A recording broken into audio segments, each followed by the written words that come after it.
Hello guys welcome to my blog. अनि आज चाहिँ म गर्न आँटिरहेको छु दसैँको सरसफाई। ल म सँगसँगै हेर है त म के गर्छु भनेर।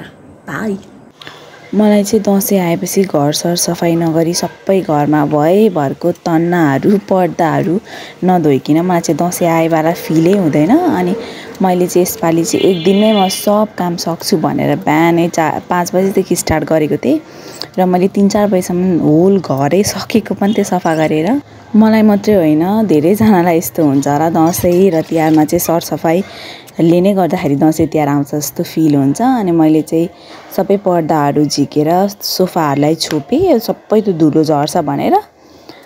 अनि यति धेरै यति छिटो गरेर चाहिँ म एकछिन नबसी काम गरेको मैले। अनि धेरै भयो भनेर एकछिन पर्दाहरू धुन चाहिँ मम्मीले नि सघाइदिनु भएको थियो।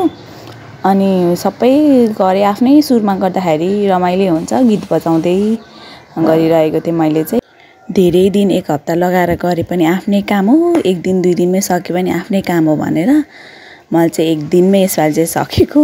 लुगाहरू चाहिँ मम्मीले सघाइदिनु भएर सकेँ, नभए त गाह्रै हुन्थ्यो। मम्मीले पनि धेरै नै लुगा जति सबै नै धोइदिनु भयो। मैले एकचोटि पखाल्दै लगेर सुकाएँ अनि छिटो पनि भयो।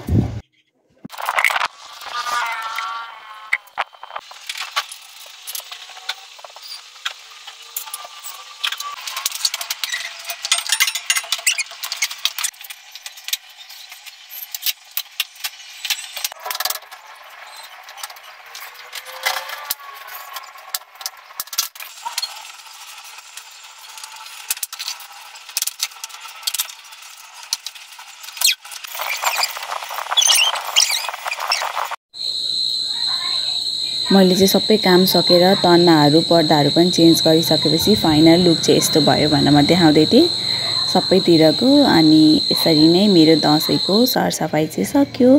Thank you for watching. मन परेमा लाइक कमेन्ट सेयर गर्नु होला। बाई।